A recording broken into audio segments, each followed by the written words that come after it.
நல்லார் சித்த மருத்துவமனை, கிருஷ்ணகிரி, சென்னை. 255 அன்னை திருமண சீர்வரிசை பொருட்கள் 1,29,000 மட்டுமே. தமிழகம் முழுவதும் இலவச டோர் டெலிவரியும் உண்டு. உங்கள் Annai stores and furniture, Guduvanchery, Kallakurichi மற்றும் திருவண்ணாமலை. அறத்தின் வழி நின்று வழிபடுத்த இனத்திற்கான ஒரு ஊடகம் வள்ளுவம். சப்ஸ்கிரைப் செய்து உறுதுணையாகுங்கள், பொருளாதாரம் கொடுத்து பெருந்துணையாகுங்கள். வள்ளுவம் நேயர்களுக்கு வணக்கம். அரசியல் பேசு நிகழ்ச்சிக்கு உங்களை வரவேற்பதில் மகிழ்ச்சி என்று நம்முடைய இணைந்திருக்கிறார் மூத்த பத்திரிகையாளர் திருமாவதி அவர்கள். சார் வணக்கம். சார் வணக்கம். நல்லா இருக்கீங்களா சார்? சார், போர் தொடங்கிய காலத்திலிருந்து கிட்டத்தட்ட ஒரு மாதம் ஆயிடுச்சு. வெள்ளை மாளிகையிலிருந்து இறுதி எச்சரிக்கை அப்படின்னு சொல்லிட்டு ஒரு எச்சரிக்கையை கொடுத்துருக்காங்க. ஈரானுக்கிட்ட நரகத்தை காட்டும் ஈரானுக்கு அப்படின்னு சொல்லிட்டு ஒரு எச்சரிக்கை கொடுத்துருக்காங்க. எப்படி பார்க்குறீங்க? இதை ஈரான் எப்படி அணுக போகுது? ஈரான் ஏற்கனவே நரகத்தை பார்த்துட்டு தானே இருக்குது. அதாவது இஸ்ரேலை நரகமாக்கி பார்த்துருச்சு, ட்ரம்ப்பை நரகத்துக்கு துரத்தி விட்டு பார்த்துருச்சு. இதுக்கு மேலே என்ன நரகத்தை நீங்கள் காட்ட போகிறாங்கன்னு தெரியல. ட்ரம்ப் ஒரு காமெடியன், சர்வதேச காமெடியன், சர்வதேச வடிவேல் கூட சொல்லலாம். ஏன்னா வடிவேல் சொன்னால் தான் நம்ம ஆட்களுக்கு புரியும். மிகப்பெரிய காமெடியன்றது இப்போ நிரூபணம் ஆகிட்டு இருக்கு. ஆனால் என்னன்னா, இது குழந்தை கையில் கத்தியை கொடுத்த மாதிரி இது யாரையாவது கிழிச்சு விட்டுரும். புரியுது? அந்த மாதிரி தான் இப்போ ட்ரம்ப் கையில் அதிகாரம் இருக்குது. அந்த அதிகாரத்தை ட்ரம்ப்கிட்ட பிடுங்கினா மட்டும்தான் இந்த உலகம் நிம்மதி அடையும். அந்த அதிகாரத்தை பிடுங்கிட்டு ட்ரம்ப்பை ஒரு தெருவில் அலைய விட்டு அவன் காமெடினாக இருந்தானே யாருக்கு பிரச்சனை இல்லை. அதிகாரம் அவன் கையில் உச்சபட்ச அதிகாரம் இருக்குது. அமெரிக்கான்ற ஒரு நாட்டோட தலைவராக இருந்துக்கிட்டு அமெரிக்க மக்களையும் நாசப்படுத்தி, அமெரிக்காவை விளங்க விடாமல் பண்ணி, அமெரிக்காவுக்கு இருந்த பேரையும் கெடுத்து, உலகத்தின் நம்பர் 1 வல்லரசு என்று பெயரை பெற்று இவ்வளோ நாள் இருந்த மிகப்பெரிய அந்த நாட்டுடைய தலைவர்கள் மிகப்பெரிய பாடெல்லாம் பட்டு தான் இந்த நிலைமைக்கு இதை கொண்டு வந்தாங்க. அதுக்கப்புறம் ரஷ்யாவை விட அமெரிக்கா டவுனில் தான் இருந்தது. ரஷ்யா உடஞ்சதுக்கப்புறம் அமெரிக்கா நம்பர் 1 ஆச்சு. அதை ஒரே மாதத்தில் நாசக்காடாக்கிட்டாங்க. இதே அமெரிக்க மக்களே விரும்பலை. அமெரிக்க மக்கள், அமெரிக்க பியூரோக்ராட்ஸாக இருந்தாலும் சரி, அரசியல்வாதிகளாக இருந்தாலும் சரி, 2 கட்சியும், ஜனநாயக கட்சியாக இருந்தாலும் சரி, குடியரசுக் கட்சி, 2 கட்சியை சேர்ந்து இருக்கணும். ட்ரம்ப்பை தூக்குனா தான் அமெரிக்கா இருக்கிற பேரோட இருக்க முடியுன்ற ஒரு நிலைமைக்கு வந்துட்டாங்க. இப்போ எப்படி இருக்குன்னா, இப்போ ட்ரம்ப்பை அங்கேருந்து அந்த பதவியிலேருந்து நகர்த்துறது தான் இப்போ அமெரிக்கர்களுடைய முதல் கடமையாக மாறிப்போச்சு. ஓகே. அப்போ தான் அந்த உலகமும் அமைதி பெறுன்றது வந்துட்டாங்க. அந்த நிலைமையில தான் போய்ட்டு. ஓகே சார், 5 நாள் தாக்குதலை நாங்கள் நிறுத்துகிறோம் அப்படின்னு சொல்லிட்டு அமெரிக்க அதிபர் ட்ரம்ப் சொல்லியிருக்காரு. அப்போது போரோட பேச்சுவார்த்தை நடக்கிறதா சொல்கிறாங்க. ஈரானோட பேச்சுவார்த்தை நடத்துகிறோம். இப்போ இது எப்படி இருக்குது அப்படின்னா, ஒருத்தன் ஒரு டிசென்ட்ரி வயிற்றால போயிட்டு டாக்டர்கிட்ட போகிறான் மருந்து சாப்பிட்றது. டாக்டர்கிட்ட அலறி அடித்து போகிறான்னா டாக்டர் ஒரு மருந்தை கொடுப்பாரு. அப்போ தான் இந்த வயிற்றால நிற்கும். ஏன்னா வயிற்றாலன்னு போகிறவனே போயிட்டு அவனே நான் 5 நாளைக்கு வயிற்றால நிறுத்திட்டு ஒரு 5 நாள் கழித்து உங்களை பார்க்குறேன்னா, நான் அப்புறம் எதுக்கு இப்போ வந்தேன் அப்படின்னு கேட்பேன். அது வீட்லேயே நீ பண்ணிவிட்டு வீட்லேயே இருக்க வேண்டியதானே அப்படி. அந்த மாதிரி தான் ட்ரம்ப்புக்கு அதை நிறுத்துறதுக்கு அதிகாரம் கிடையாது. அதோட டாக்டர் யார் அப்படின்னா ஈரான் தான். ஈரான் மருந்து கொடுத்தா தான் அந்த மருந்தை சாப்பிட்டா தான் ட்ரம்ப்புக்கு நிற்கும். ட்ரம்ப்பாக நிறுத்த முடியாது. ஓகே சார், 15 அம்ச கோரிக்கையை வச்சிருக்காரு ட்ரம்ப். இந்த மாதிரி 15 அம்சம் எதுவும் நிறுத்தினீங்கன்னா போகிற 1 மாத காலத்தில் நம்ம நிறுத்திடலாம் அப்படின்னு சொல்லியிருக்காரு. அந்த 15 அம்ச கோரிக்கை ஏன்னா அந்த அளவுக்கு அடி வாங்கியிருக்கான்னு அர்த்தம். சார மாதிரி அடி வாங்கி கேவலப்பட்டு, அவமானப்பட்டு, அசிங்கப்பட்டு, நூலாகி என்ன பண்ணுறதுனே தெரியாமல் மத்தியஸ்தத்துக்கு எந்த நாடும் இல்லை. கத்தார் எல்லாத்துக்கும் மத்தியஸ்தம் பண்ணிகிட்டு இருப்பான். மித்த எல்லா பஞ்சாயத்துக்கும், ஹமாஸ்லேருந்து எல்லாருக்குமே, இஸ்ரேலுக்கு, ஹமாஸுக்கும், இந்த மாதிரி பல்வேறு நாடுகளில் உள்ள அமைப்புகள், இதுக்கு எல்லாத்துக்கும் இஸ்லாமிய நாடுகளுக்கு மத்தியஸ்தம் பண்ணிக்கிட்டு இருந்தது யாருன்னா கத்தார். அனைத்து இஸ்லாமிய நாடு ஒன்றா இணையணும்னு சொல்லி கூட்டம் போட்டது கத்தார். இப்போ கத்தாரே போட்டு அடிக்கும்போது என்ன ஆகுதுன்னா, இப்போ இன்றைக்கி வாபஸ் வாங்கிருக்காங்க கத்தார். பாகிஸ்தான் மத்தியஸ்தம் பண்ணுறாங்க சார். பாகிஸ்தான் அதாவது இப்போ நீங்கள் அதுக்காக இப்போ 2 வீட்டுக்கு சண்டைன்றதுனால நாயை மத்தியஸ்தம் பண்ண வைக்க முடியாது. பாகிஸ்தான் நாயின்னு சொல்லல. இப்போ 2 வீட்டு ஆண்டியும் பார்த்து அந்த நாய் வாழாட்டுது அப்படின்றதுனால அந்த நாயை வச்சு 2 பேர் ஆண்டியோட பிரச்சனையை தீர்த்து வைக்க முடியாது. அந்த அங்கிள் இருந்தாருன்னா வேணால் 2 ஆண்டியோட பிரச்சனையை தீர்த்து வைப்பார். ஸோ அந்த மாதிரி தான் அது பாகிஸ்தானுக்குலாம் அந்த அருகதையெல்லாம் கிடையாது. பாகிஸ்தானில் அப்படி ஒரு அரசாங்கம் கிடையாது. மக்களால் தேர்ந்தெடுக்க இல்லை. சபா ஷரீஃப்லாம் சாப்பாடு போடுறோன்னு கூப்பிட்டாலே போயிடுவாப்புல.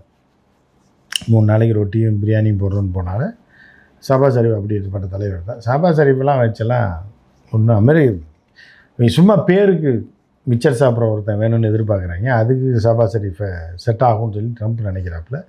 ஆனால் மிச்சர் சாப்பிட்றவன்றெல்லாம் பேச்சுவார்த்தை நடத்த மாட்டாங்க இங்கே ஈரானில். ஓகே. அதனால் அது ஃபெயிலியர் ஆகிடும். உண்மையிலே பேச்சுவார்த்தை நடந்தது சார். ஏன்னா ஈரான் தரப்புலேருந்து பேச்சுவார்த்தையெல்லாம் ஒரு மண்ணாங்கட்டி நடக்கலை. ட்ரம்ப் ஏதோ அடி வாங்கிட்டு ஐயோ அம்மான்னு கத்திக்கிட்டு ஓடுறான். ஓடும்போது என்னன்னா அந்த கவுண்டமணி பொண்டாட்டி கையை முறுக்கி உள்ளே குத்துன்னு குத்துவான். வெளியில் ஒரு கூட்டமே நிற்கும். அவங்க என்ன நினைப்பாங்கன்னா கவுண்டமணி தான் பொண்டாட்டி அடிக்கிறான்னு நினைப்பாங்க. ஆனால் உள்ளே குத்து வாங்குறப்ப கவுண்டமணி தான் அவன் கையை முறுக்கி குத்துன்னு குத்துவான். ஐயோ விட்டுரு நான் அவனை. ஆனால் கவுண்டமணி கத்துறது எப்படின்னா, நான் அவனை விட மாட்டேன்டி, என்ன பண்ணுற பாரு, அடி இப்படி வேணுன்னா. அப்போ இவன் தான் கோவக்காரன் அடிக்கிற மாதிரி இருக்கு. ஆனால் இவன் தான் உள்ளே குமுற குத்து வாங்கிட்டு வீட்டை விட்டு வெளியில் ஓடிடுவான். உன்னை கொல்லாமல் விட மாட்டேன்னு. ஏன்னா அடி வாங்கினது வீட்டுக்குள்ளே. ஸோ இதுதான் ட்ரம்ப்பு. இந்த காமெடி வந்து ட்ரம்ப்புக்கு அப்படியே தான். குமுற குத்து வாங்கிட்டு ட்ரம்ப் வெளிப்பக்கமாக ஓடுறான். அந்த பக்கம் ஓடி போய் நான் உன்னை விட மாட்டேன், கொல்லாமல் விட மாட்டேன். ஆனால் அடி வாங்குறது யார்? ட்ரம்ப். அதனால் அவங்க சிரிக்கிறாங்க, ஊரே சிரிக்குது ட்ரம்ப்பை பார்த்து. சார் ஆனால் வெள்ளை மாளிகை சொல்லுது ட்ரம்ப் நினச்சதை செய்வார். அது வெள்ளை மாளிகை அவனுக்கு சோறு போடணும்ல. சொல்லாப்புல இல்லை, எங்கள் பாட்டி தான் புளியை முரத்தில் அடித்து வரட்டுச்சு அப்படின்னு. நம்புகிற மாதிரி இல்லையே, நம்மளேன்னா சோறு போட மாட்டாங்க. இல்லை நம்புகிறேன். வெள்ளை மாளிகையில் வேலை பார்க்குறவன்னு யார் சோறு போடுறது? ட்ரம்ப்பு தான். ட்ரம்ப் சொல்கிறது தானே கேட்டாங்க. அவனை ஈரானுக்கு சப்போர்ட் பண்ணி யாருக்கு பண்ணி வெள்ளை மாளிகையில் ட்ரம்ப் நல்லவர் சாதிச்சிருவார் கிழிச்சிருவார் சொல்லி விட்டுட்டு கொண்டு போய் தெருவில் விட்டுட்டு ஓடி போயிடுவாங்க. அவங்க ஓடி போய் ட்ரம்ப் தான் தெருவில் நிற்கணும். ஓகே சார், ஈரான் சொல்கிறாங்க தனக்குத்தானே பேச்சுவார்த்தையை நடத்திக்கிட்டாரு. அதுதான் ட்ரம்ப்போட இது. அதுதான் ட்ரம்ப் ஒரு அரலூசுன்றது வந்து. சார் இதுக்கு பின்னாடி ஏதோ ஒரு ராஜதந்திரம் இருக்கும். ராஜதந்திரம்லாம் கிடையாது. மெண்டலுக்கு என்ன ராஜதந்திரம்? 4 பேரை பார்த்து ஒருத்தன் போகிற வரமெல்லாம் கல்லை எடுத்து வீசுகிறான், இது ராஜதந்திரம்னீங்கன்னா என்ன பண்ணுறது அப்படின்னு தெரியல. ஸோ இந்த மாதிரி ட்ரம்ப் வந்து கேடு கேவலப்பட்டு அசிங்கப்பட்டு அமெரிக்கான்ற ஒரு நம்பர் 1 சூப்பர் பவர் நாடாக கேவலப்படுத்தி அந்த நாடு ஒரு நாதாரியை தேர்ந்தெடுத்ததுக்கு இப்போ அந்த நாடு வந்து அவமானப்படுது. இப்போ அவங்க விட்டும் கொடுக்க முடியல, காட்டியும் கொடுக்க முடியல, இது பண்ண முடியலன்ற மாதிரி நிலைமையில தான் அமெரிக்கா இருக்குது. சார் இஸ்ரேல் வந்து ஐநா கிட்ட சொல்லியிருக்காங்க இந்த பேச்சுவார்த்தைக்கு எங்களுக்கும் எந்த விதமான தொடர்பும் இல்லை அப்படின்னு சொல்லிட்டு பேச்சுவார்த்தை நடக்கிறது அதிர்ச்சியாக பார்க்குறாங்க இஸ்ரேல். இல்லை, இஸ்ரேலுக்கு வந்து என்னன்னா அவன் மக்களை பூராத்தையும் சாவடிச்சா தான் மக்கள் நம்ம பின்னாடி இருப்பான்றதுக்காக அவனை குடும்பப்படுத்து. அவன் நாட்டு மக்களையே வந்து சாவடித்தா மட்டும்தான் அவன் நம்ம பின்னாடி வருவான், நம்ம தலைவனாகவே தொடர்ந்து இருக்க முடியுன்றது இஸ்ரேலோடது. ஆனால் இஸ்ரேலுக்கும் ஐநாவுக்கு சம்மந்தம் இல்லை. ஐநா வந்து இப்போ ஆண்டனியோ குட்ரோஸுக்கே வந்து விசா தர மறுத்தவன் தான் இஸ்ரேல். அதனால் அதை பற்றி இதே சொல்ல முடியாது. ஆண்டனியோ குட்ரோஸ்லாம் வந்து இதுக்கு ரிசைன் பண்ணிட்டு வீட்டில் பால் வாங்கி கொடுத்துட்டு வீட்டில் படுத்துக்கலாம் இட்டாலியில் போய்.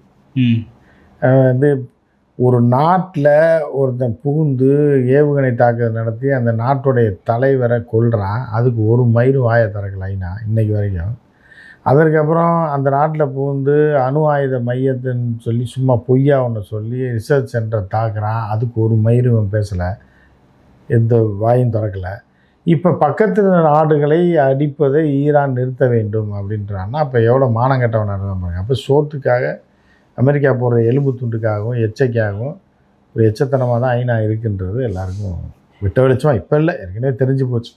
கொரோனா டைம்லேருந்தே தெரிஞ்சு போச்சு. ட்ரம்ப் ஃபண்டை நிறுத்தினப்போ இருந்தே தெரிஞ்சு போச்சு. ஸோ ஐநாலாம் மரியாதை இழந்துச்சு. ஐநாவோட கதையெல்லாம் முடிஞ்சிச்சு. ஐநா எவ்வளோ கேடு கெட்டதுன்னு சொல்லி எல்லாருக்கும் விவரம் தெரிஞ்சவனுக்கு ஏற்கனவே தெரியும், விவரம் தெரியாதவனுக்கு கூட இப்போ தெரியும் ஐநா யாருன்னு. அதனால் ஐநா வந்து இன்னி ஐநாக்கெல்லாம் எந்த மரியாதையுமே கிடையாது. சார் போரை தொடர்ந்தது 2 பேரும் சேர்ந்து தான் தாக்குனாங்க, அமெரிக்காவும் இஸ்ரேலும் சேர்ந்து தான் தாக்குனாங்க. ஆனால் இஸ்ரேல் இன்னைக்கு சொல்லுது அமெரிக்கா பேச்சுவார்த்தை நடத்தினாலும் எங்களோட தாக்குதல் தொடரும் அப்படின்னு சொல்லிட்டு சொல்கிறாங்க. அதுதான் அவனுக்கு வந்து என்னென்னா இப்போ அவன் வந்து பதவியில் இருக்குன்னா போரை நடத்தி ஆகணும். அப்போ ஏன்னா தலைவன் எவனும் சாக மாட்டான் எந்த போர்லேயுமே, ரொம்ப ரேர். அதனால் இவன் வந்து நெதன்யாகு போர் நிற்கிற வரைக்கும் தான் அவன் இருக்க முடியும். ஆனால் அவரை கொல்றதுக்கான முயற்சிகளையும் ஈரான் ஈடுபட்டாங்க. அது எல்லாரும் ஈடுபடத்தான் செய்வாங்க. ஆனால் வந்து செத்துட்டான்னு சொன்னாங்க. இப்போ உயிரோடு இருக்கிறதே சந்தேகம்தான். உயிரோடு இருக்கானா நீங்கள் நம்பலையா சார்? இல்லை, உயிரோடு இருக்கிறதுல நம்பிக்கை இல்லை. காயம்பட்டு இருக்கலாம். ஏன்னா வந்த வீடியோக்கள் பூராமே வந்து ஏஐ வீடியோ தான். ஏதாவது அட்மிட் ஆகிருக்கலாம், கையெழுத்து போட்டு. இந்த விஜய் எல்லாம் போடுறாங்க, எவன் அறிக்கை கொடுக்குறானே தெரியாது. ஏன்னா விஜய் ரப்பர் ஸ்டாம்பில் கையெழுத்து போட்டிருப்பாங்க. அந்த மாதிரி கூட இருக்கலாம். இன்னும் உயிரோடு இருக்கா. ப்ரெஸ் மீட்லாம் கொடுத்தாரு. ப்ரெஸ் மீட் எல்லாமே போலி தான், அது எல்லாமே ஏஐ தான். ப்ரெஸ் மீட் கொடுத்தது கூட ஏஐ தான். புரியுதா? அதுவும் அவங்களாம் க்ளோஸ்டு ப்ரெஸ் மீட்லாம் ஒன்றும் அவங்க கொடுக்கவே இல்லை இது வரைக்கும். பேசி வீடியோ ரிலீஸ் பண்ணாங்க. ப்ரெஸ் மீட் எல்லா ப்ரெஸ்ஸையும் கூப்பிட்டுலாம் கொடுக்கல, பேசி அதை வந்து ப்ரெஸ்ஸுக்கு கொடுத்தாங்க. பொதுவெளியில் தோன்றினார் நெதன்யா எல்லாமே அந்த வீடியோ பார்த்தீங்கன்னா ஏஐ தான் இருக்கும். எல்லோரும் ஒரு கலரில் இருப்பாங்க, நெதன்யாகு மட்டும் ரோஸ் கலரில் இருப்பான். பார்த்தீங்கன்னா தெரியும். அதனால் எல்லாமே போலி ஏஐ வீடியோ மாதிரி தான் தெரியுது. ஒருவேளை நெதன்யாகு உயிருக்கு போராடிட்டு ஐசியூலேருந்து வந்து வீட்டில் கை கால் போய் படுத்துருந்துருக்கலாம், சொல்ல இன்ஸ்ட்ரக்ஷன் கொடுத்துட்டு இருந்திருக்கலாம். ஸோ அப்படி தான் இருக்குமே தவிர நெதன்யாகு பழைய மாதிரிலாம் இருக்கிறதுக்கு வாய்ப்பு ரொம்ப கம்மியாக இருக்குது. ஓகே சார், ஈரானும் சில நிபந்தனைகளை வச்சுருக்காங்க. அந்த நிபந்தனைகளை நம்ம எப்படி எடுத்துக்கலாம் சார்? ஆமாம், அவன் பாதிக்கப்பட்டவன் ஒரு நிபந்தனை வச்சானா அது எப்படி ஏற்றுக்கிறது அப்படின்ட்டுல அது வந்து அந்த நிபந்தனைகளை அமெரிக்காவால் ஏற்றுக்கவே முடியாது. ஒன்று மத்திய கிழக்கை விட்டு காலி பண்ணி போகணுன்னு எப்படி போக மாட்டான். $500 பில்லியன் கொடுன்னா அது கூட ஏதோ பாதி கொடுப்பான், 100 மில்லியன் அட்வான்ஸ் கொடுத்துட்டு வலைன்னு வச்சுக்கோங்க, அப்புறம் மீதி தரணும்ல ஏமாற்றலாம். ஆனால் இந்த 2வது கோரிக்கையை நிறைவேற்ற முடியாது. ஆனால் அது நிறைவேற்றப்படும். அமெரிக்கா ஒரு நாள் அங்கே இருந்து ஓடும். ஏன்னா ஏற்கனவே ஈராக்கில் இருபிலில் இருந்துலாம் போயிட்டாங்க நிறையா பேர். முந்தா நாள் கூட நான் ஒரு வீடியோ போட்டிருந்தேன், அங்கே உள்ள மக்கள் எடுத்தது, அரபுகள் எடுத்த வீடியோ. சாரையாக நாட்டோ படைகளும் இதுவும் ஜோர்டானை நோக்கி போகிற மாதிரியான வீடியோ. அதே மாதிரி இப்போ இன்றைக்கி வந்து கத்தார் சொல்லியிருக்கு, நாங்கள் வந்து எங்கள் பேஸை ஈரானை தாக்குவதற்கோ இல்லை வேறு எதுக்கோ அமெரிக்காவுக்கு நாங்கள் தரமாட்டோம். அப்போ இப்படி ஒவ்வொரு நாளும் சொல்லிட்டான் அப்படின்னா ஆட்டோமேட்டிக்காக அமெரிக்கா அங்கேருந்து மத்திய கிழக்குலேருந்து வெளில போயிடும். அப்போ ஈரான் தான் பவர்ஃபுல்லான ஒரு நாடாக மாறிடும். ஓகே சார், பேச்சுவார்த்தை நடத்திக்கிட்டே ஏற்கனவே 50,000 இராணுவ வீரர்கள் மத்திய கிழக்கு நாடுகளை சுற்றி இருக்காங்க. இப்போ 5,000 இராணுவ வீரர்களை கூடுதலாக அனுப்புது அமெரிக்கா. இல்லையே, எங்கே இருக்காங்க? எல்லாம் தான் வெளியே ஓடி போயிட்டாங்க. கேம்பில் இருந்தப்பறம் ஓடி போயிட்டான். அதெல்லாம் பூரா பொய்யான தகவல் தான். அமெரிக்க மக்கள் சொல்லிட்டாங்க, எங்களுடைய சகோதரிகள் யாருமே இந்த போரில் சாகக்கூடாது, சம்மந்தம் இல்லாமல் ஓன் தேவைக்காக நம்ம மக்களை நீ கொன்னா வேறு மாதிரி ஆயிடும்னு சொல்லி தான் உள்ளே போராட்டம் நடந்துகிட்ருக்கு. அதனால் படையெல்லாம் அனுப்பவே முடியாது அமெரிக்கா இனிமேல். அந்த திரும்பி போன கப்பலை கூட திருப்பி அனுப்ப முடியாது. 2 கப்பல் அடி வாங்கி போயிருக்கு, அதை கூட அவன் அனுப்ப முடியாது. இங்கேருந்து வேணால் ஃப்ளைட்டை விட்டு அடிக்கலாம், அது என்ன பண்ணலாமே தவிர மித்தபடி ஒன்றுமே பண்ண முடியாது. அமெரிக்கா தரப்புலேருந்து சொல்லப்படுறது என்னென்னா, இவர் என்னதான் பேச்சுவார்த்தை நடத்தினாலும் அந்த இடத்துல ஆயுதங்களை தயார் பண்ணுறதுக்காக தான் வந்து இந்த பேச்சுவார்த்தைன்னு சொல்லிட்டு ஒரு நாடகம், இது ஒரு ராஜதந்திரம். இது பேச்சுவார்த்தைக்கு தான் அவன் வரலன்ட்டானே ஈரான். இவன் ராஜதந்திரம் பண்ணி அந்த ராஜதந்திரம் பூரா வீணாக போயிடல. 5 நாள் தாக்குதல் இல்லை, நீ இருக்கே இல்லைன்ற பற்றி அவனுக்கு கவலை இல்லை சொல்லி தான் வந்து உச்ச தலைவரான கமோனியை கொண்டாங்க, பேச்சுவார்த்தை நடக்குதுன்னு சொல்லி. அடுத்தன்னு சொல்லி தான் கொண்டாங்க. பேச்சுவார்த்தைக்கெலாம் வரமாட்டாங்க, ஈரான் வரமாட்டாங்க. ஏன்னா அந்த திட்டு பயிலுங்க வந்து பேச்சுவார்த்தை இவங்களுக்கு வந்து நம்பகத்தன்மையான ஆள் கிடையாது. இஸ்ரேல் முதல்ல அப்படி கிடையாது, அமெரிக்காவும் அப்படி கிடையாது. அமெரிக்கானா குறிப்பாக ட்ரம்ப்போட அட்மினிஸ்ட்ரேஷன் அப்படி கிடையாது, நம்பகத்தன்மையே கிடையாது மேலே. அதனால் ஈரான் விட மாட்டாங்க. ஓட அவனே விரட்டி அவனா நான் போதுன்ற அளவுக்கு போய் சைலண்ட் ஆயிடுவான். அப்பயும் விட மாட்டாங்க, ஏறி அடிப்பாங்க. அந்த ஒரு அவமானத்தை ட்ரம்ப்பை மாற்றுற வரைக்கும் இந்த பிரச்சனை தொடரும். ட்ரம்ப்பை மாற்றிட்டா அமெரிக்கா தப்பிச்சுது, இல்லைன்னா அமெரிக்கா தொடர்ந்து அடி வாங்கி மிடில் ஈஸ்டே தன் கட்டுப்பாட்டிலேருந்து விட்டுருவோம். ஓகே சார், லாங் சைட் மிசைல்ஸை வந்து தயாரிக்கக்கூடாதுன்னு சொல்லிட்டு அமெரிக்கா விடுக்கிற அந்த நிபந்தனை எப்படி பார்க்க? அவன் யார் சொல்கிறதுக்கு? அந்த ஏவுகணையை வச்சே தான் அவனுக்கு பதில் சொல்லுவாங்க. இவன் என்ன சொல்கிறது, இவன் எல்லாம் செஞ்சுட்டு மித்தவெல்லாம் தயாரிக்கக்கூடாது, இவன் போட்டு அடிப்பான், அவெல்லாம் வாங்கிட்டு எஜமா அவங்க சொல்லுங்கள் அதுப்பா நாங்கள் தயாரிக்கக்கூடாது, நீங்கள் எங்களை போட்டு அடிக்கணுன்றாங்க. இவனை பிரித்து ஓட விட்டுட்டாங்க. இப்போ இனி வந்து இன்னும் நாசக்காடாக ஆக்கிடுவாங்க. அமெரிக்காவை கொண்டு போய் குழியில் தள்ளி சாதாரண நாடாக மாற்றாமல் ட்ரம்ப் போய மாட்டான், அதுக்குள்ளே ட்ரம்ப்பை தூக்கிடுவாங்க. ட்ரம்ப் அமெரிக்கா மாற்றலை அப்படின்னா இன்னும் அமெரிக்காவோட பேர் கேட்டு போய் நாசமாக போயிடும்ன்றது தான் சர்வதேச பார்வையாளர்களுடைய கருத்தாக இருக்குது. ஓகே சார், அமெரிக்கா இஸ்ரேல் நடத்தின ஏதோ ஒரு தாக்குதலில் அணுசக்தி மையங்கள்லேருந்து லீக்கேஜஸ் வந்திருக்கு அப்படின்னு சொல்லி வந்திருக்குன்ற மாதிரியான ஒரு தகவல் பரவுது. செர்னோபில்ல வந்த மாதிரி. அதுதான் நேற்று குவைத் அரசாங்கம் நேற்று கூட நான் லைவ் போட்டிருந்தேன் என்னென்ன குவைத் அரசாங்கம் மக்களை பாதுகாப்பாக இருக்க சொல்லியிருக்கு. நான் இங்கேருந்து ஒரு 250 கிலோமீட்டர் தான் உள்ள அந்த அணு செறிவூட்டு மையத்தில் தான் இஸ்ரேல் தாக்குதல் நடத்தியிருக்கான். அதனால் அங்கேருந்து அணுக்கழிவுகள் வந்துடலாம் நம்ம நாட்டுக்குள்ளேன்ற மாதிரி ஒரு எச்சரிக்கை விடுத்திருக்காங்க. அது எந்த அளவுலன்னு சொல்லி எச்சரிக்கை விடுத்திருக்காங்க, அது இன்னும் கன்ஃபார்ம் ஆகலை. அதனால் என்ன பாதிப்பு சார் மக்களுக்கு? பாதிப்புன்னா மக்கள்லாம் செத்துருவான்ல. அணுக்கழிவு வந்துச்சுன்னா என்ன ஆகும்? நீண்ட காலத்துக்கு பாதிப்பாரு, எவனும் நிம்மதியாக வாழவே முடியாது. அணுக்கழிவு ஒரு அணுகுண்டு போட்டதுக்கான சமமாக நிச்சயமாக அது கிட்டத்தட்ட அதோட சமம் தான். அது ஃபுல்லாக அணு இது ஃபுல்லாகவே உங்கள் உடம்பு ரேடியேஷன் ஃபுல்லாக உடம்புல ஏறிடும். அப்போ குறுகிய காலத்தில் ஆள் போய் சேர்ந்துருவாங்க. அதுதான் அதோடைய இது.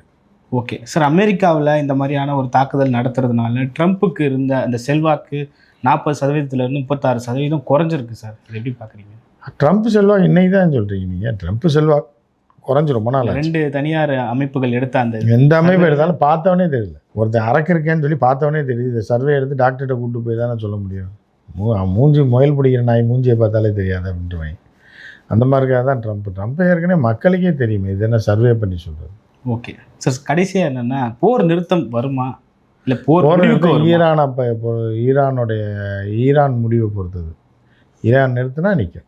இந்த நிபந்தனைகள்லாம் அமெரிக்கா ஏற்றுப்பாங்களா? நிபந்தனையெல்லாம் அவங்க அதெல்லாம் கேட்க மாட்டாங்க.